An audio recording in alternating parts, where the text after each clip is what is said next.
Hello student, स्वागत है आप सभी का आपके अपने चैनल गॉड क्लासेस पर। तो बच्चों, आज की जो क्लास है उसमें हम करने वाले हैं इन्फ्रेंशियल स्टेट्स। अब इन्फ्रेंशियल स्टेट्स जैसा कि आपको पता है, आपके बोर्ड एग्जाम में जो टॉपिक है ये 5 मार्क्स का टॉपिक आने वाला है। उस 5 मार्क्स में से 2 क्वेश्चन आपके पास आएंगे। एक सेक्शन ए में आएगा 2 मार्क्स का और दूसरा आएगा सेक्शन बी में 3 मार्क्स का। तो आज ये दोनों जो क्वेश्चंस है वो मैं डिस्कस करने वाला हूँ कि 2 मार्क्स के क्वेश्चंस क्या आ सकते हैं और 3 मार्क्स के क्वेश्चंस क्या आ सकते हैं। अब जैसा कि हमें पता है कि जो जेड टेस्ट है वो आपके सिलेबस में नहीं है। एस्टिमेशन के क्वेश्चन भी चांसेस नहीं आने के बराबर हैं। एस्टिमेशन के क्वेश्चंस बड़े सिंपल क्वेश्चंस है, वो आप बड़े इजीली कर सकते हो।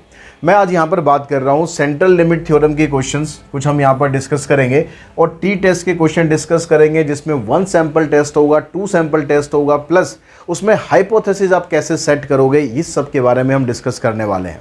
क्योंकि हाइपोथेसिस कैसे सेट करना है, कब आपको उसमें ऑल्टरनेट हाइपोथेसिस या नल हाइपोथेसिस कैसे लगाना है, lower tail test, upper tail test, two tail test, ये सब कुछ मैं आपको कई सारे एग्जांपल से समझाने वाला हूँ कि किस तरह से आप वो सेट कर सकते हो। और जब आपको वो सेट करना आ जाएगा तो मेरे को लगता नहीं कि इन्फ्रेंशियल स्टेट्स के 5 नंबर आपसे कहीं भी बच के जाने वाले हैं। कंसेप्ट वाइज बहुत ज़्यादा कॉम्प्लिकेटेड नहीं है, सिंपल चीज़ें हैं। बस आपको एक बार हाइपोथेसिस सेट करना आ जाए कि भाई नल कैसे करना है, आपको ऑल्टरनेट कैसे करना है, और 1 सैंपल टेस्ट में अगर 2 सैंपल टेस्ट में कैसे आपको लगाना है। बाकी इसमें कुछ भी नहीं है चैप्टर में। बड़ा इजी चैप्टर है लेकिन बहुत कॉम्प्लिकेटेड बन गया, बिकॉज ये जो टॉपिक है, जितने भी हमने बुक्स पढ़ी थी उनमें सबके अंदर कुछ कुछ था। कभी किसी के अंदर कुछ था, किसके अंदर कुछ था, किसी के अंदर कुछ था।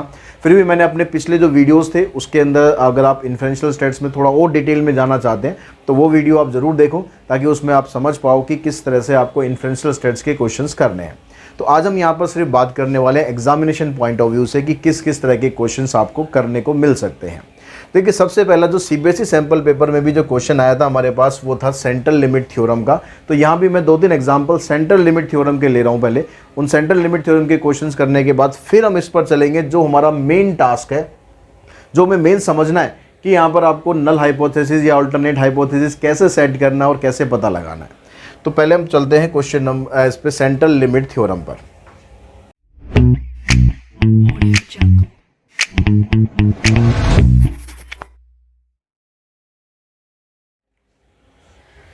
तो बच्चों, सेंट्रल लिमिट थ्योरम की जो क्वेश्चंस हम यहाँ पर करने वाले हैं, उन क्वेश्चंस में से मान लो आपके पास एक फर्स्ट क्वेश्चन ये आ गया। अब इस क्वेश्चन में कहता है the record of the weight of the male population of follows the normal distribution, it mean and standard deviation are 70 kg and 15 kg। जो पॉपुलेशन है, उस पॉपुलेशन का आपको मीन दिया हुआ है 70 kg और स्टैंडर्ड डेविएशन आपको दिया हुआ है यहाँ पर 15 kg। If a researcher consider the record of the 50 males, अगर एक रिसर्चर जो है 50 मेल को कंसीडर करे, यानी n की वैल्यू आपको दे दी उसने 50, then what will be the mean and the standard deviation. Standard deviation आपको बोल सकता है, स्टैंडर्ड एरर आपको बोल सकता है, दोनों में से कुछ भी आपको बोले। तो आपको करना क्या है, आपको सबसे पहले तो जो मीन के बारे में बात कर रहा है, जो इसमें मीन होता है, मीन इसके जो पॉपुलेशन मीन होता है उसी के इक्विवेलेंट होता है। तो यहाँ पर अगर आपको 70 दिया हुआ है तो हमारा जो मीन है वो भी आ जाएगा यहाँ पर 70। और रही बात यहाँ पर स्टैंडर्ड डेविएशन की, तो स्टैंडर्ड डेविएशन ऑफ सैंपल जो आप ले रहे हो, तो स्टैंडर्ड डेविएशन ऑफ सैंपल इसको आप इस तरह से डिनोट कर सकते हो, या स्टैंडर्ड एरर आप बोल सकते हो। दोनों में से कोई भी वर्ड आ जाए, दोनों का मतलब यही है यहाँ पर। तो इसका जब फार्मूला यहाँ पर डिसाइड करेंगे, फार्मूला यहाँ पर डिस्कस करेंगे, तो ये फार्मूला क्या होता है हमारे पास, standard deviation divided by square root of n। तो ये जो 50 अपॉन में रूट 15 आया है, इसको अगर आप सॉल्व करोगे, इसको सॉल्व करने पर हमारे पास क्या बनेगा 15। रूट 50 को आप सिंप्लीफाई कर लो, इसके पेयर बनाएंगे, पेयर बना के यहाँ पर आप आ जाएगा आपके पास 5 × 5 × 2, 5 × 5 × में 2। तो ये जो 5 का पेयर बन रहा है, ये पेयर आ गया आपका बाहर 15, और ये आ जाएगा आपके पास 5√2। अब यहाँ से कैंसिल करा हमने। अब देखिए यहाँ पर √2 आ रहा है। अगर √2 आपके पास डिनोमिनेटर में है तो आप इसमें दूसरी अप्रोच क्या यूज़ कर सकते हो। √2 की वैल्यू तो हम निकालेंगे। √2 की वैल्यू अगर आपको याद हो तो बहुत बढ़िया बात है। जो स्टार्टिंग के √2, √3, √4, √5 इन सब की जो वैल्यू कम से कम आपको याद हो। तो अब इसमें हमारे पास आ रहा है 3 अपॉन में √2। अब √2 की जो भी वैल्यू आएगी मैं उसको यहाँ पर पुट करूँगा तो मेरे को उससे डिवाइड करना पड़ेगा। तो यहाँ पर आप थोड़ा सा दिमाग यूज़ करो और यहाँ पर फैक्ट यूज़ करो रैशनलाइज वाला। रैशनलाइज में हम क्या करते हैं, अगर हम ये रूट वाली टर्म्स को ऊपर और नीचे मल्टीप्लाई कर देंगे तो आपके पास ये ऐसे बन जाएगा 3√2 डिवाइडेड बाय 2। अब एक स्टेप हमारा यहाँ बढ़ गया है, लेकिन काम हमारा आसान हो गया। अगर हम यहाँ √2 की वैल्यू अब पुट करेंगे, √2 की वैल्यू होती है 1.414, इसको 2 से डिवाइड कर लेते हैं तो 2 7 जा 14, 2 7 जा 14। अब क्या करना है आपको, देखो यहाँ डिवाइड नहीं करना, डिवाइड करने में आपको टाइम ज़्यादा लगता, अब आपको सीधा इससे मल्टीप्लाई करना है। 3 7 जा 21, 3 7 जा 21, यानी ये आ गया आपके पास 2.121। ठीक है, आप इसको अप्रोक्स वैल्यू में 2.12 भी लिख के छोड़ सकते हो, तो ये आपका आंसर आ गया। तो इस तरह से जहाँ पर रूट वाली टर्म्स आती है वहाँ पर आपको ध्यान रखना है कि किस तरीके से अपना टाइम सेव कर सकते हो, किस तरीके से आप अपनी अप्रोच यूज़ कर सकते हो। अब नेक्स्ट क्वेश्चन पे चलते हैं। क्वेश्चन इसमें सेंट्रल लिमिट थ्योरम के क्वेश्चन है, लगभग इसी टाइप के क्वेश्चन है, इसमें ज़्यादा कुछ नहीं है। और अब यहाँ पर भी आपको क्या कह दिया इसने क्वेश्चन के अंदर, कहता है let X be a random variable with mean आपको दे दिया 20 एंड द स्टैंडर्ड डेविएशन आपको दे दिया 4, ए सैंपल साइज ऑफ 64,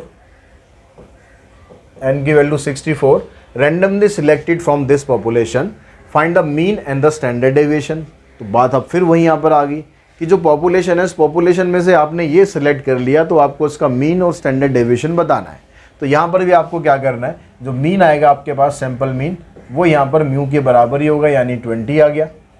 और जो स्टैंडर्ड डेविएशन आप निकाल रहे हो सैंपल का, स्टैंडर्ड डेविएशन हो गया standard deviation of population divided by √n।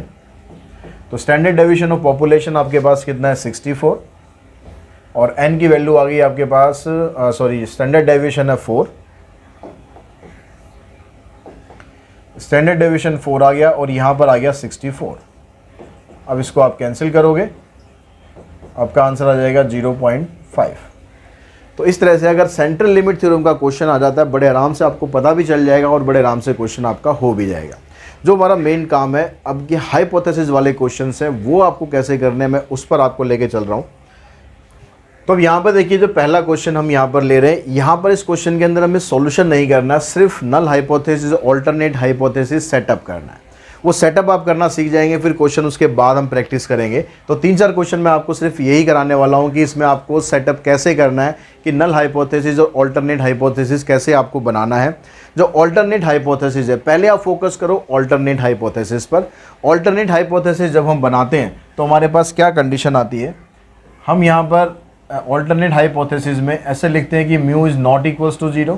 एक तो ये हो सकता है, दूसरा हो सकता है कि mu is greater than equals to mu not, और तीसरा हो सकता है mu is less than equals to mu not. ये हमारे पास 3 तरीके से हम ऑल्टरनेट हाइपोथेसिस सेट करते हैं, और उसके हिसाब से फिर नल हाइपोथेसिस सेट हो जाएगा। लेकिन मेन है पर इस पर हम फोकस करें, ये बनाना आपके लिए आसान है। अब क्वेश्चन पे आते हैं। क्वेश्चन में कह रहा है कि suppose A pizza restaurant claim that is average pizza delivery time is 30 minute.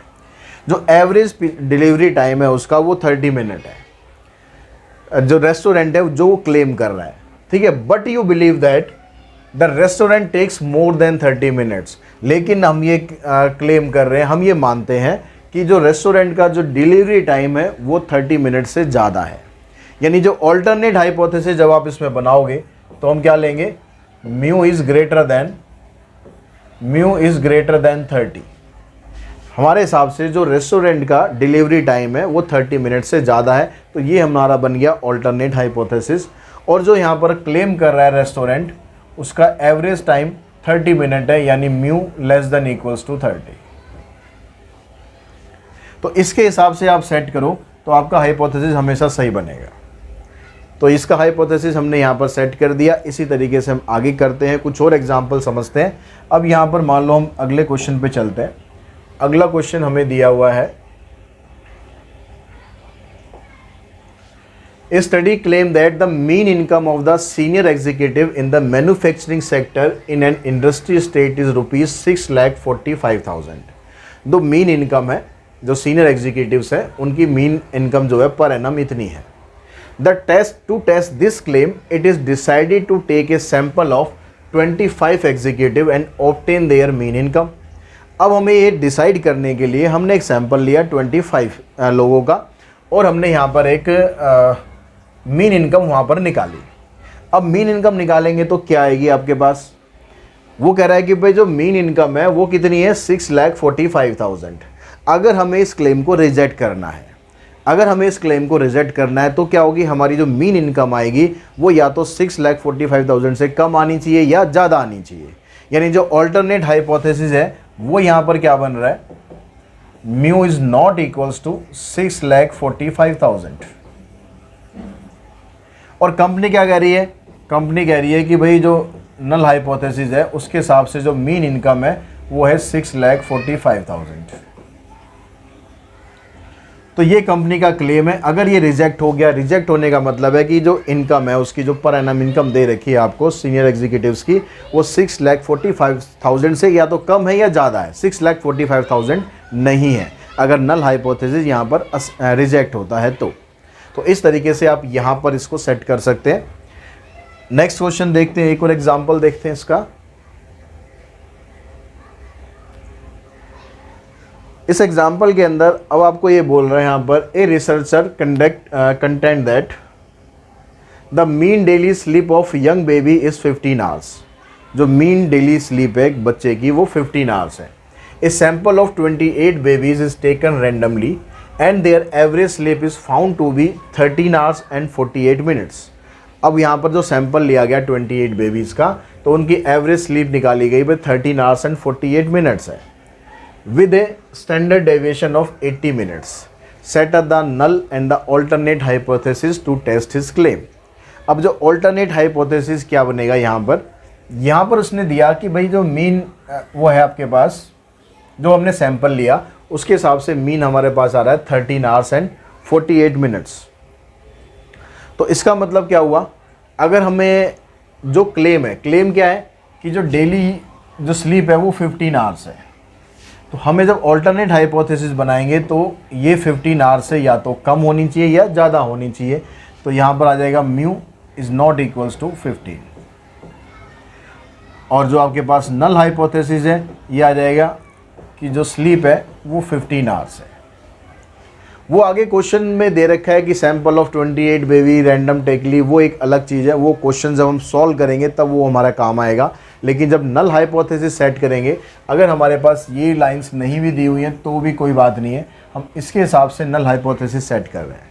वो तो आगे हमें टेस्ट करना है, उसके जो सैंपल हमने लिया है उसके हिसाब से टेस्ट करेंगे कि जो नल हाइपोथेसिस है वो रिजेक्ट हो रहा है या फिर एक्सेप्ट हो रहा है। तो इस क्वेश्चन के अंदर कहता है company administrated an intelligence test to all its employ for a long period of time. For all the 80,000 employ the mean score was found to be 75। जो सारे एम्प्लॉयज़ हैं, सारे एम्प्लॉयज़ में सब तरह के एम्प्लॉयज़ आएंगे नीचे से लेकर ऊपर तक के, उनका जो मीन निकाला वो आ गया 75 and the standard deviation is 12। A researcher wishes to study the theory that the top line supervisor, यानी जो ऊपर के रैंक के जो लोग हैं, जो सुपरवाइजर हैं, टॉप लाइन सुपरवाइजर, वो कह रहा है कि of the company are more intelligent than the others. बाकियों से वो ज़्यादा इंटेलिजेंट है। अगर वो टॉप लाइन पर है यानी ऊपर है, रैंक पर है, तो इसका मतलब ज़्यादा इंटेलिजेंट होने चाहिए। तो वो चेक करना चाहता है कि वो इंटेलिजेंट है या नहीं है। इसके लिए उसने सैंपल लिया, उसने स्कोर निकाला, वो सब बात की बात है। To test the theory what should be the null and the alternate hypothesis. तो अब यहाँ पर अगर हम ऑल्टरनेट हाइपोथेसिस मान के चले कि जो ऑल्टरनेट हाइपोथेसिस है वो आ गया हमारा म्यू ग्रेटर देन 75। अब ग्रेटर देन 75 का मतलब क्या हुआ कि जो टॉप लाइन सुपरवाइजर हैं उनका जो इंटेलिजेंस लेवल है वो एवरेज से ज़्यादा है। अगर इसका नल हाइपोथेसिस आप बनाओगे तो उल्टा हो जाएगा कि mu less than equals to 75, यानी जो उनका जो इंटेलिजेंस लेवल है जो एवरेज से या तो बराबर है या उसके कम है, मतलब उससे ज़्यादा नहीं है। तो इसके हिसाब से आप हमेशा इसके हिसाब से आप सेट करो नल हाइपोथेसिस को, तो आपकी गलती नहीं होगी। तो नेक्स्ट क्वेश्चन देखते हैं। नेक्स्ट क्वेश्चन में क्या कहता है, coin sorting machine with a bank can sort on average of 22,800 coins in a day with a standard deviation of 280 coins. एक कॉइन शॉर्टिंग मशीन जो है वो एक बैंक से जो कॉइन जो है वो शॉर्ट कर दिए, कितने 22,800 कॉइन जो है वो शॉर्ट कर लेती है। स्टैंडर्ड डेविएशन आपको दिया हुआ है। ये कहता है new model of the machine is out in the market and the bank manager is considering the old one to be replaced. एक नई मशीन मार्केट में आती है, जो बैंक मैनेजर चाहता है कि वो पुरानी वाली मशीन को रिप्लेस कर दे। पुरानी वाली मशीन से थोड़ा परेशान हो गया होगा, लेकिन जो बैंक मैनेजर है वो प्रपोज करता है कि to replace the old one with the new model if only the latter sort out the larger number of coin than the former. अगर नई वाली मशीन पुराने वाली मशीन से ज़्यादा इफेक्टिव है, मतलब वो ज़्यादा कॉइन शॉर्ट करती है, तो हम रिप्लेस कर लेंगे, नहीं तो नहीं करेंगे। For this the manager employ the new sorter of a period of 4 weeks and find that the average number of coin sorted per day is this with the, वो सब आपको डाटा बाद में चेक करने के लिए दे रखा है। नल हाइपोथेसिस सेट करना है तो हमें मोटा मोटा इतना समझना है कि भाई जो मीन आपके पास है वो ये दिया हुआ है। अब आपको ये देखना है कि जो नई वाली मशीन है वो इफ़ेक्टिव है या नहीं है। अगर नई वाली मशीन इफ़ेक्टिव है, इसका मतलब क्या होगा कि जो म्यू होगा वो ग्रेटर देन 2280 आ जाए, 800 आ जाएगा। मतलब जो नई वाली मशीन है वो इससे ज़्यादा कॉइन शॉर्ट आउट करेगी। और उसकी बात करें हम नल हाइपोथेसिस की, तो वो इससे कम शॉर्ट करेगी या इसके बराबर करेगी। तो इस तरीके से आपका जो नल हाइपोथेसिस है वो सेट हो जाएगा कि अगर ज़्यादा मशीन आती है, अगर मतलब अल्टरनेट हाइपोथेसिस एक्सेप्ट होता है तो इसका मतलब मशीन बेटर है, और अगर नल हाइपोथेसिस एक्सेप्ट होता है तो इसका मतलब मशीन आपको चेंज करने की ज़रूरत नहीं है। नेक्स्ट क्वेश्चन पे चलते हैं। नेक्स्ट क्वेश्चन देखते हैं हम एक।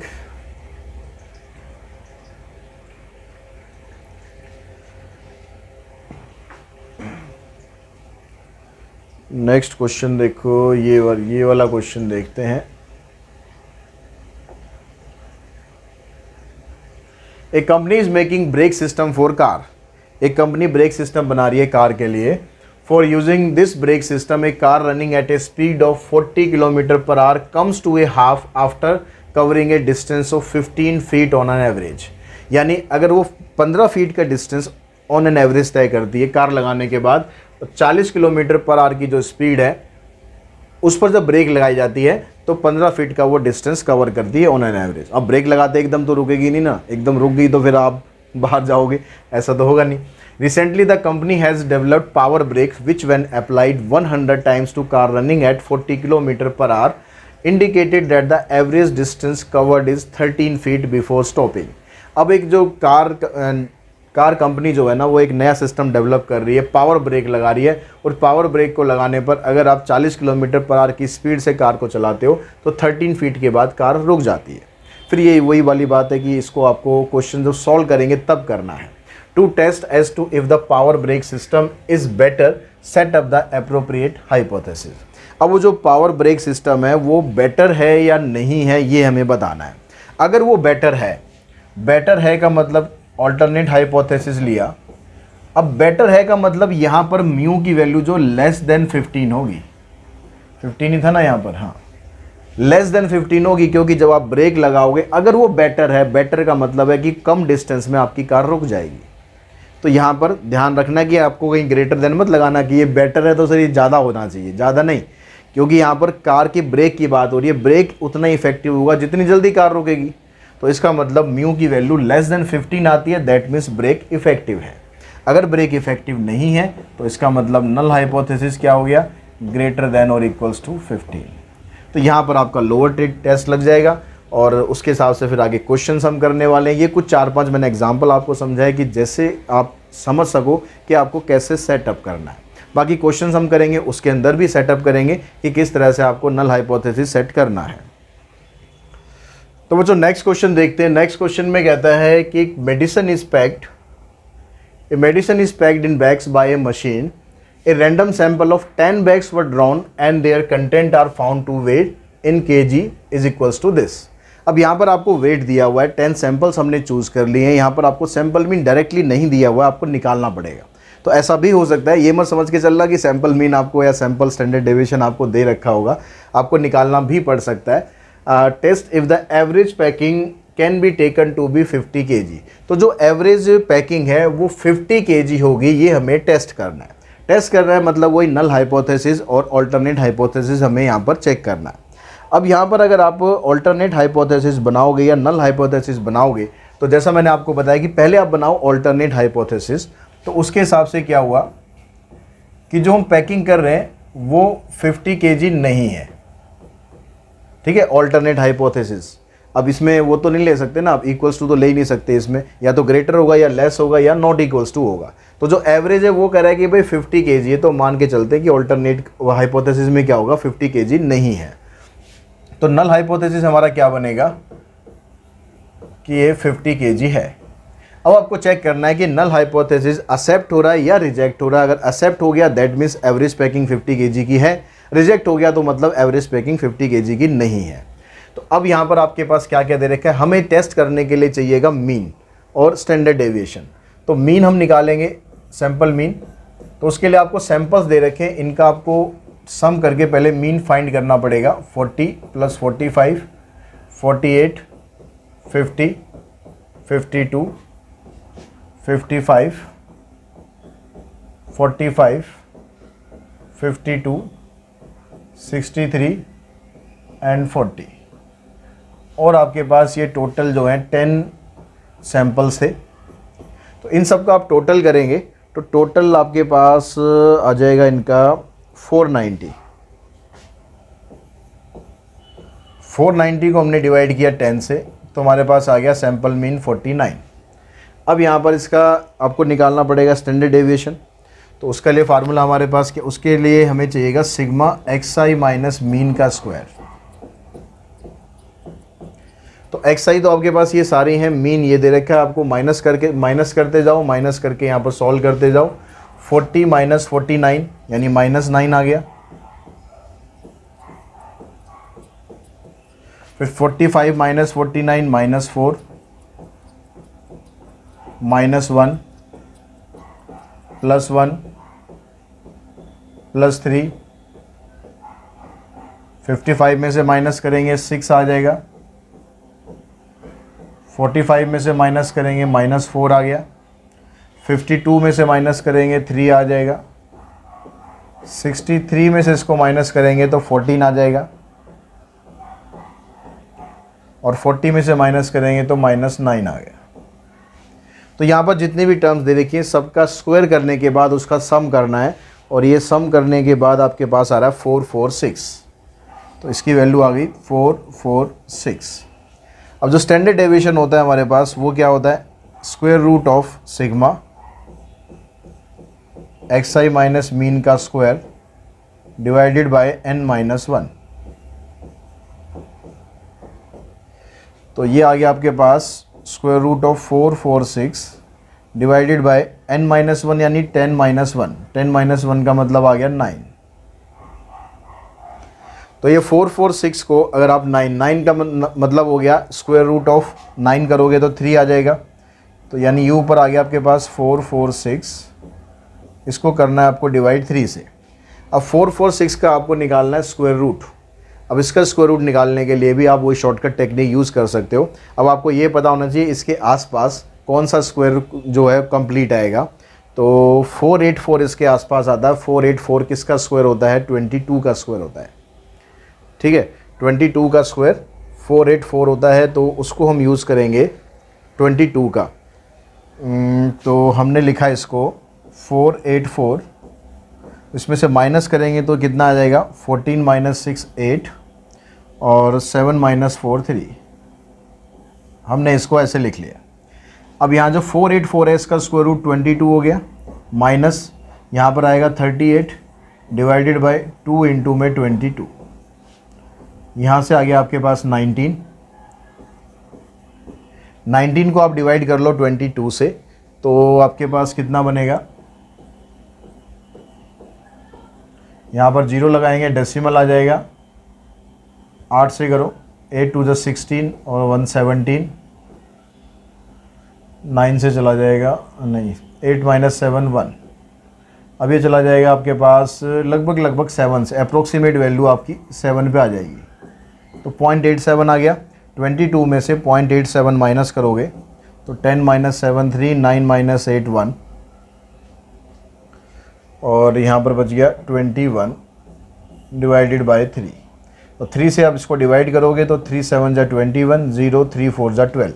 तो ये आ जाएगा आपके पास 7.04। ठीक है, अप्रोक्सीमेट वैल्यू आपकी आ जाएगी।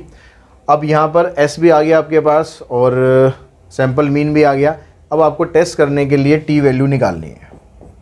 इसका फार्मूला हो गया sample mean minus hypothesised mean divided by S. अब यहाँ पर आपको ले लेना है n-1, क्योंकि जब n की वैल्यू आपके पास दे रखी है, n की वैल्यू 10 सैंपल है, तो 10 में से 1 माइनस करेंगे 9 आ जाएगा, 9 का स्क्वायर रूट पूरा पूरा निकल जाएगा। तो अगर स्क्वायर रूट पूरा निकल रहा है तो n-1 ले लो, अदरवाइज n ले लो। तो 10-1 यानी n-1। तो सैम्पल मीन हमारे पास आया था 49 और हाइपोथेसाइज मीन हमारे पास दे रखा है 50। ये निकल गया हमारे पास 7.04 डिवाइडेड बाय √9। √9 का मतलब 3 हो गया, तो इसमें से माइनस करेंगे यानी ये आ गया आपके पास -300/704। अब इसको आपको डिवाइड कर लेना है, 300 को 704 से आप डिवाइड करोगे तो आपके पास जो वैल्यू है लगभग 0 पॉइंट क्या आ जाएगी, चेक करना पड़ेगा। यहाँ पर एक 0 और लगाएंगे और आपके पास आ जाएगा 5 नहीं 4 से जाएगा 0.4 के आसपास ये वैल्यू आ जाएगी, ठीक है, -0.4।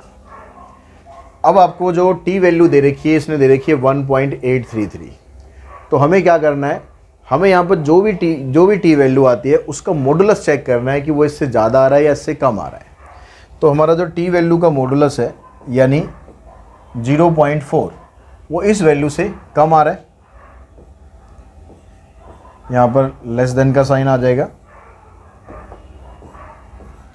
Less than t alpha.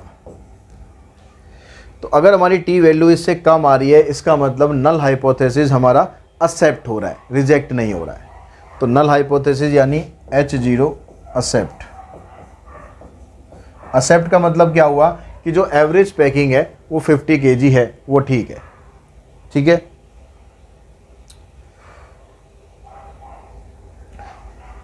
Next question पे चलते हैं, तो आप यहाँ पर लिख भी सकते हो। तो एवरेज पैकिंग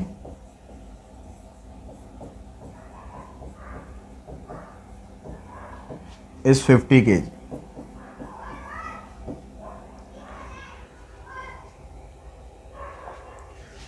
अब उसके बाद नेक्स्ट क्वेश्चन पे चलते हैं। नेक्स्ट क्वेश्चन ये आ गया हमारे पास, इसमें अब क्या कहता है, a sample of 10 copper wires taken from factory has a mean breaking strength of 46.5 kg। Mean आपको दे दिया, यानी सैंपल मीन यहाँ पर दे रखा है 46.5 kg with standard deviation of 2.5 kg। Test the claim of factory that mean breaking strength of wire is 50 kg। जो hypothesize mean है वो आपको यहाँ पर दिया हुआ है इसने 50 kg। Value of the T for 9 degree of freedom and this. तो आपको वैल्यू दे रखी है कि जो डिग्री ऑफ फ्रीडम है उसके हिसाब से भी आपको वैल्यू दे रखी है। तो यहाँ पर आपके पास जो म्यू नोट है इसकी वैल्यू आ गई 50 kg। तो अब आपको यहाँ पर ये चेक करना है, क्या चेक करना है, test the claim of factory that mean breaking strength of wire is this. जो उसकी मीन ब्रेकिंग स्ट्रेंथ है वो इतनी है। तो उसके लिए पहले आपको नल हाइपोथेसिस और ऑल्टरनेट हाइपोथेसिस सेट करना है। तो उसके लिए सेट करने के लिए हम क्या करते हैं, यहाँ पर जो ऑल्टरनेट हाइपोथेसिस है आपका वो मान लेते हैं हम नॉट इक्वल्स टू 50। मतलब उसकी जो मीन ब्रेकिंग स्ट्रेंथ है वो 50 kg नहीं है। वो यहाँ पर क्या कह रहा है कि 50 kg हमें चेक करना है या नहीं है, तो हमने मान लिया कि वो नहीं है। तो नल हाइपोथेसिस क्या बन गया इसका, इक्वल्स टू 50। अब यहाँ पर बाकी सब चीज़ें दे ही रखी हैं, अब टेस्ट करना है बस आपको, टी वैल्यू निकालो। तो उसके लिए आपके पास फार्मूला आ गया 46.5 - 50 divided by S square root of n-1 कर देंगे यानी 10-1। इसमें से इसको माइनस करोगे तो कितना आ गया 10 - 5 5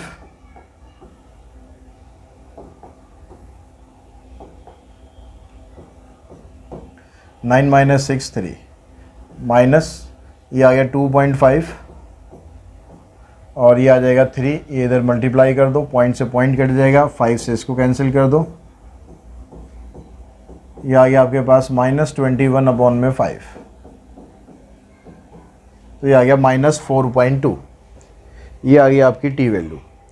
अब जो आपको डिग्री ऑफ फ्रीडम के हिसाब से वैल्यू दे रखी है टी अल्फ़ा की, वो दे रखी है 2.262, यानी मॉडुलस ऑफ टी हमारा बड़ा आ रहा है टी अल्फ़ा से।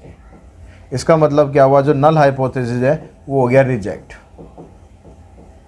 और नल हाइपोथेसिस क्या कह रहा था कि जो इसकी मीन ब्रेकिंग स्ट्रेंथ है वायर की वो 50 kg है, तो वो हो गया रिजेक्ट। वो रिजेक्ट होने का मतलब है कि भाई मीन ब्रेकिंग स्ट्रेंथ उसकी ये नहीं है, mean breaking strength is not 50 kg। कम हो सकती है, ज़्यादा हो सकती है, लेकिन 50 kg नहीं है। उसके बाद चलते हैं हम नेक्स्ट क्वेश्चन पे।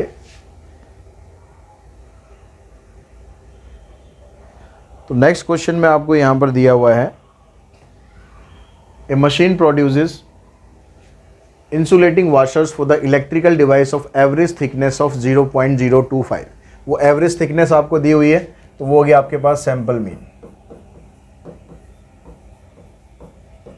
A random sample of 10 washer was taken and have an average thickness of 0.024।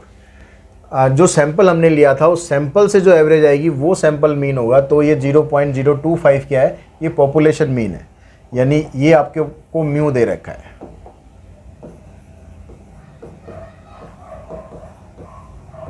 ठीक है, जो आप सैंपल लोगे, सैंपल के साथ में जो आपको एवरेज दे रखी है वो सैंपल मीन है।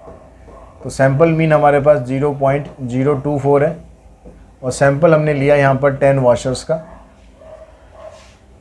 सिग्निफिकेंस लेवल आपको ये दे रखा है, स्टैंडर्ड डेविएशन इसका दे रखा है, सिग्निफिकेंस लेवल दे रखा है, टी वैल्यू दे रखी है 2.262।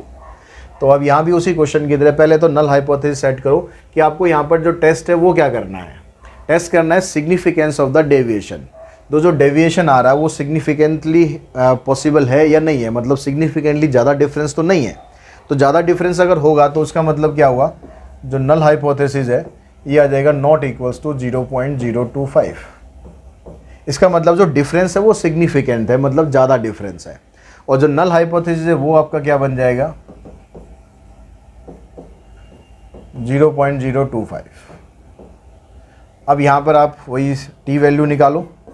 सैंपल मीन आ गया आपके पास, सैंपल मीन कितना है 0.024 minus hypothesised mean divided by S. Sample standard deviation कितना था 0.002, यहाँ पर फिर वही आ गया 10-1।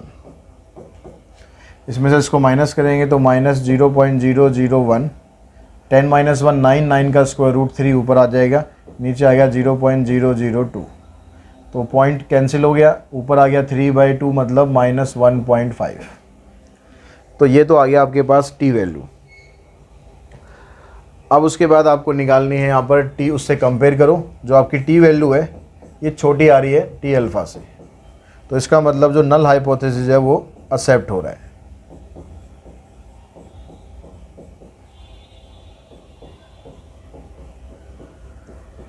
और नल हाइपोथेसिस क्या कह रहा है कि जो डिफरेंस है वो सिग्निफिकेंट नहीं है, जो डेविएशन है वो सिग्निफिकेंट नहीं है।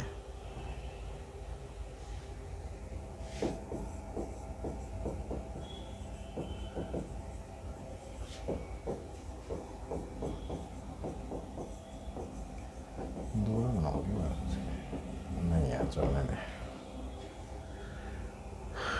तो नेक्स्ट क्वेश्चन देखो, एक क्वेश्चन और लेते हैं इसका, फिर उसके बाद 2 सैंपल टेस्ट पे चलेंगे।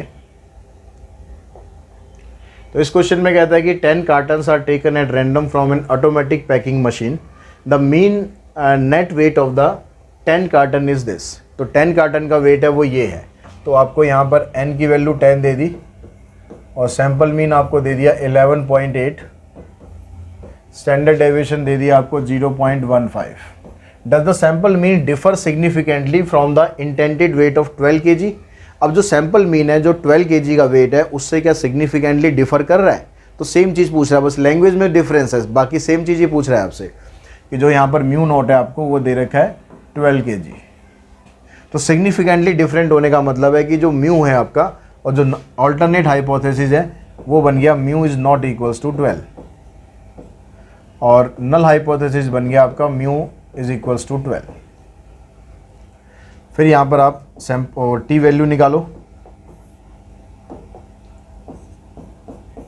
Sample mean 11.8 minus 12 divided by 0.15, नीचे वही 10 माइनस 1, तो माइनस 0.2, 0.15 इंटू 3, तो यहाँ से ये आ जाएगा माइनस 2 3 जा 6। इसका डेसिमल आप हटाओगे 100 हो जाएगा, और इसका डेसिमल हटाओगे तो नीचे आ जाएगा 10। ये कैंसिल, 5 से ये कैंसिल, इससे ये भी कैंसिल, तो ये आ गया आपके पास -4। और जो टी वैल्यू आपको दे रखी है यहाँ पर टी अल्फ़ा की, वो है 2.26। तो यहाँ पर modulus of t is greater than t alpha आ रहा है, तो इसका मतलब हो गया नल हाइपोथेसिस हो गया रिजेक्ट। तो रिजेक्ट का मतलब क्या हो गया, जो डिफरेंस है वो सिग्निफिकेंट है, देयरफॉर डिफरेंस इज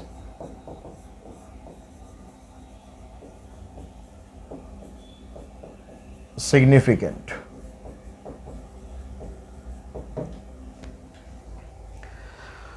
तो इस तरीके से आपको ये क्वेश्चंस करने हैं। आई होप आपको कुछ हेल्प मिली होगी इनसे कि भाई आपको नल हाइपोथेसिस कैसे सेट करना है, ऑल्टरनेट कैसे सेट करना है।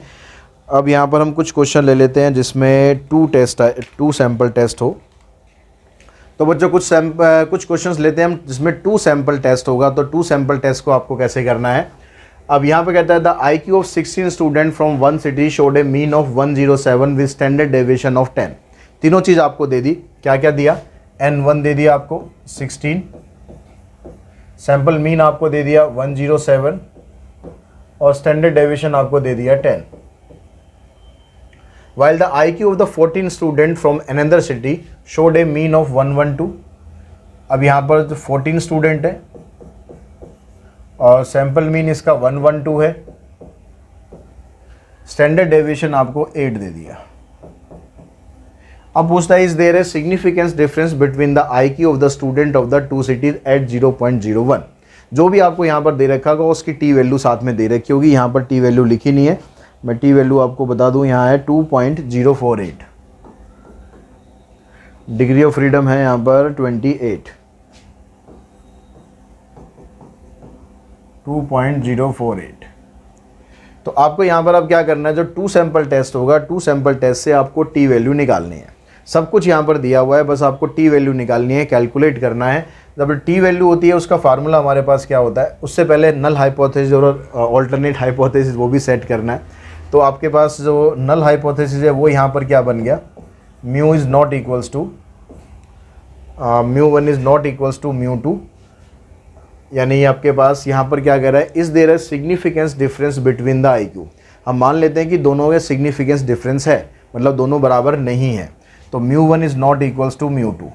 आप इसको ऐसे भी लिख सकते हो, HA equals to μ1 minus μ2 is not equals to 0। तो इसके हिसाब से जो आपका नल हाइपोथेसिस है वो क्या बनेगा, μ1 माइनस μ2 इक्वल्स टू 0, मतलब यहाँ पर सिग्निफिकेंस डिफरेंस नहीं है।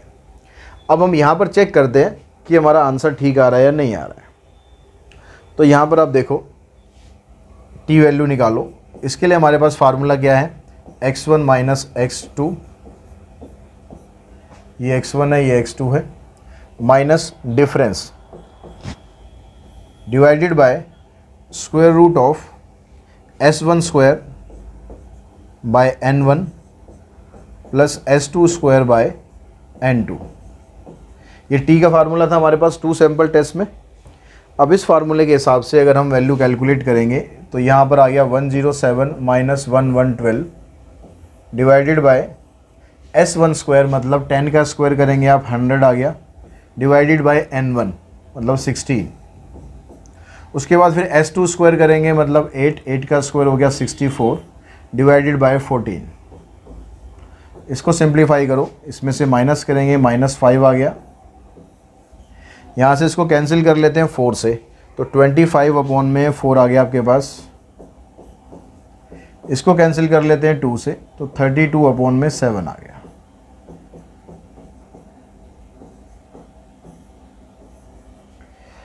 अब इन दोनों को आप कैलकुलेट करोगे तो कैलकुलेट करके आपके पास ये आ रहा है 6.25, 4.57,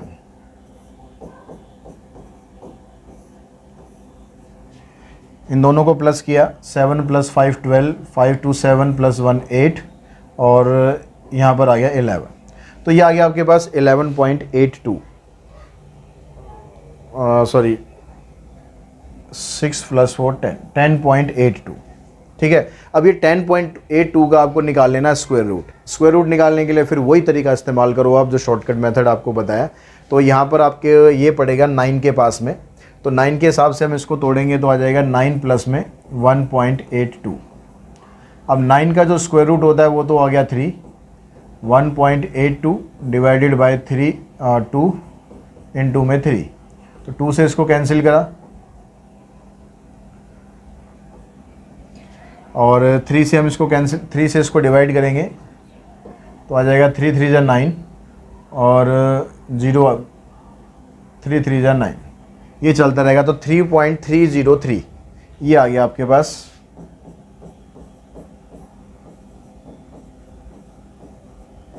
अब इसका आप डेसिमल हटा के इसको आप डिवाइड करोगे तो ये डिवाइड तो देखो आपको करना ही पड़ेगा, इतना काम तो करना पड़ेगा। डिवाइड करने के बाद ये आ रहा है हमारे पास -1.5।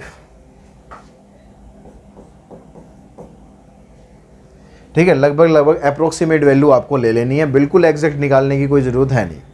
अब यहाँ पर जो टी वैल्यू है, डिग्री ऑफ फ्रीडम भी आपको निकालने की ज़रूरत नहीं क्योंकि क्वेश्चन में दिया हुआ है, और जो 2 सैंपल टेस्ट होता है उसमें डिग्री ऑफ फ्रीडम का ही फार्मूला लंबा होता है बजाय इसके, तो वो आपको ऑलरेडी दिया हुआ है। डिग्री ऑफ फ्रीडम आप सीधा शो कर दो क्योंकि आपको दे ही रखा है। अब आपको जो टी वैल्यू है वो आ रही है आपके पास -1.5, तो modulus of T value is less than 2.048, यानी टी अल्फा से हमारी वैल्यू कम आ रही है। कम आने का मतलब है जो नल हाइपोथेसिस है वो एक्सेप्ट होगा। एक्सेप्ट होने का मतलब है कि इन दोनों के बीच में कोई ज़्यादा सिग्निफिकेंस डिफरेंस नहीं है, तो there is no significance difference.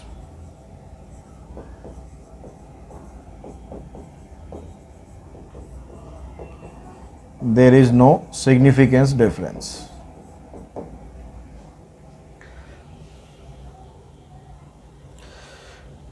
Next question लेते हैं एक और। अब इस क्वेश्चन में आप देखो यहाँ पर आपको दिया हुआ है a random sample of 20 daily worker of Rajasthan was found to have an average daily earning of ₹44 with sample variance 900। तो आपको क्या क्या दे दिया कि यहाँ पर भाई N1 की वैल्यू 20 है और एवरेज आ रही है 44 और ये दे दिया आपको वेरिएंस 900। ठीक है, स्टैंडर्ड डेविएशन नहीं दिया, वेरिएंस दिया हुआ। वेरिएंस दिया हुआ मतलब उसका स्क्वायर कर दो और कुछ नहीं है। और उसके बाद कहता है अनदर सैंपल ऑफ 20, एक और सैंपल लिया हमने 20 का और वहाँ पर एवरेज आपके पास आ रही है 30 और सैंपल वेरिएंस यहाँ पर है 400। तो टेस्ट करना है whether the worker in Rajasthan are earning more than those in Bihar. तो राजस्थान के जो वर्कर हैं वो बिहार वालों से ज़्यादा अर्निंग कर रहे हैं, ये आपको चेक करना है। तो यानी यहाँ पर जो नल हाइपोथेसिस है, तो पहले वाला आपके पास क्या था, पहले वाला सैंपल था राजस्थान का, तो राजस्थान की अर्निंग जो है वो बिहार के लोगों से ज़्यादा है, ऐसा यहाँ पर पूछ रहा है। तो यानी μ1 की जो वैल्यू है ये ग्रेटर देन μ2 आ गई। और यहाँ पर जो ऑल्टरनेट हाइपोथेसिस है μ1 लेस देन इक्वल्स टू μ2 आ गया। यानी यहाँ से अगर आप इसको ऐसे भी लिखोगे μ1 minus μ2 less than equals to 0 और μ1 माइनस μ2 ग्रेटर देन 0, तो ऐसे भी लिख सकते हो या ऐसे भी लिख के छोड़ सकते हो, कोई दिक्कत नहीं है। अब उसके बाद निकालो आप यहाँ पर टी वैल्यू, तो उसके लिए हमारे पास 44 माइनस 30 और डिफरेंस तो आपके पास 0 आ रहा है। S1 का स्क्वायर, S1 का स्क्वायर आपको करके दे रखा है उसने 900 डिवाइडेड बाई 20, 400 डिवाइडेड बाई 20, तो इसमें से इसको माइनस करेंगे, आ गया 14 आपके पास। यहाँ से कैंसिल हो जाएगा 45 यहाँ से आ गया आपके पास 20, तो ये हो गया आपके पास 65। अब 65 जो होता है ये स्क्वायर रूट 64 का स्क्वायर रूट होता है 8, तो उसके बिल्कुल नियरेस्ट है। तो इसमें ज़्यादा कैलकुलेट करने के चक्कर में पड़ो ही मत, सीधा आप इसको लिख दो 4/8.1 अप्रोक्सीमेट वैल्यू लिख दो, ज़्यादा कैलकुलेट के चक्कर में मत पड़ना। अब यहाँ पर 8.1 से डिवाइड कर लो आप 14 को, तो ये हमारे पास आएगा 1.7। अब डिग्री ऑफ फ्रीडम के हिसाब से यहाँ पर जो आपको वैल्यू देनी चाहिए थी 38 डिग्री ऑफ फ्रीडम है, ये यहाँ पर लिखा नहीं है, और इसके हिसाब से जो वैल्यू है वो है 1.645। तो आपको इससे कंपेयर करना है, जो टी वैल्यू आ रही है आपकी वो ज़्यादा आ रही है, इसका मतलब नल हाइपोथेसिस हो गया रिजेक्ट। तो रिजेक्ट होने का मतलब क्या है कि हमने यहाँ पर मान के चले थे कि जो राजस्थान नल हाइपोथेसिस रिजेक्ट हो गया, मतलब ऑल्टरनेट हाइपोथेसिस एक्सेप्ट हो गया। इसका मतलब ये है कि जो राजस्थान के लोगों की अर्निंग है वो बिहार के लोगों से ज़्यादा है। तो राजस्थान अर्निंग मोर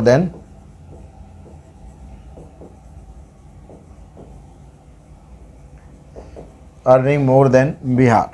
अब इसमें ना तो राजस्थान वाले खुश होना और ना बिहार वाले दुखी होना, ठीक है, क्वेश्चन है बस ये, और कुछ नहीं है, दिल पे मत लगा लेना।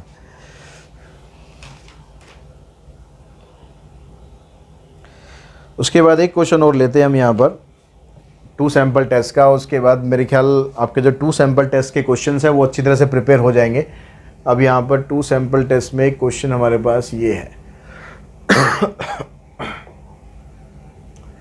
अब यहाँ पर कहता है कि at an agriculture station it was desired to test the effect of a given fertilizer on wheat production. To accomplish this 24 plots of land having equal area were chosen. 24 plots हमने चूज करे, मतलब N1 की value होगी 24, and half of these were treated with the fertilizer and other half were untreated. The mean yield of wheat on untreated plot was 4.8 turns with an standard deviation of 0.4। यहाँ पर ये total हमने 24 choose करे, उसमें से आधों को हमने क्या करा, ट्रीट किया फर्टिलाइजर से, बाकी को ट्रीट नहीं करा। तो यानी दो सैंपल आपके बनेंगे, 24 ना लेके हम यहाँ पर लेंगे 12,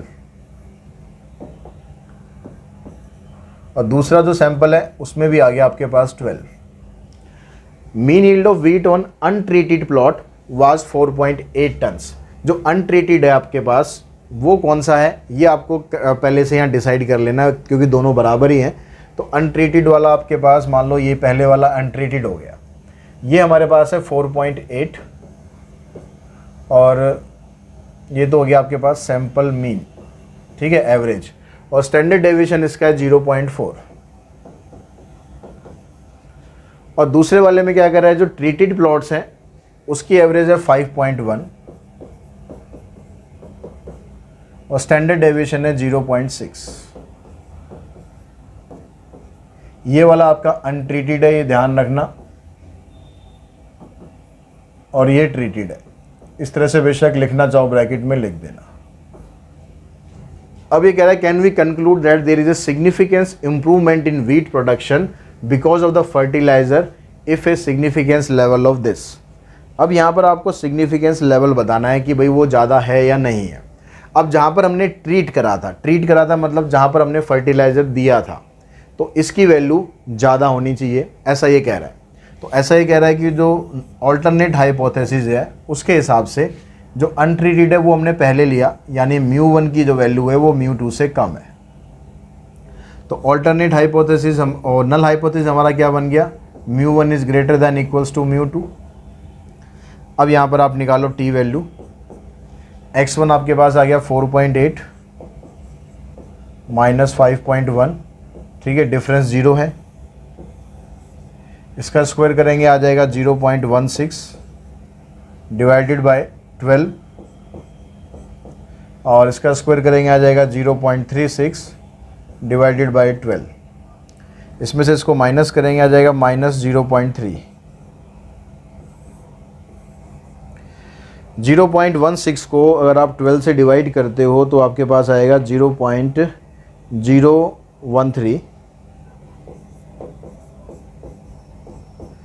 और 0.36 को अगर आप 12 से डिवाइड करते हो तो आ जाएगा 0.03। तो इसको सॉल्व करके हमारे पास बनेगा -0.3 अपॉन में इन दोनों को ऐड करा तो 0.043। और वैसे ही आप इसका स्क्वायर रूट निकालेंगे, स्क्वायर रूट इसका आ रहा है 0.209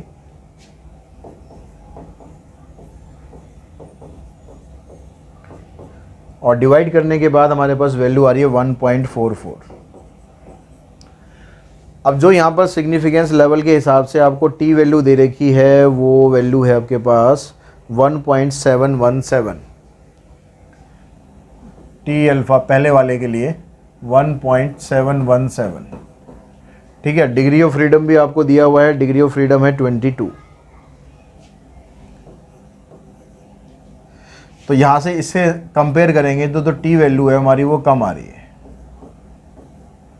अब टी वैल्यू हमारी कम आ रही है तो इसका मतलब कि नल हाइपोथेसिस एक्सेप्ट हो रहा है, रिजेक्ट नहीं हो रहा। अब नल हाइपोथेसिस में क्या कह रहा था कि जो μ1 है, μ1 यानी जो अनट्रीटेड है, उसकी जो वैल्यू है वो इससे ज़्यादा आ रही है। मतलब जो फर्टिलाइज़र हम डाल रहे हैं उसका कुछ खास इफेक्ट नहीं पड़ रहा।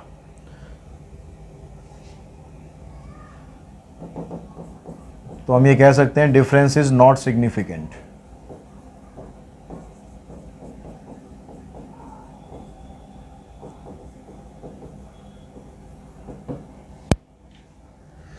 तो इस तरह से हमने कुछ क्वेश्चंस यहाँ पर 2 सैम्पल टेस्ट के कर लिए, कुछ क्वेश्चन हमने 1 सैम्पल टेस्ट के करे। आई होप आपको इससे कुछ समझ में आया होगा कि किस तरह से आपको इन्फ्रेंशियल स्टेट्स के क्वेश्चन करने हैं और 5 नंबर का जो ये टॉपिक है 5 के 5 नंबर आपको कैसे गेन करने हैं।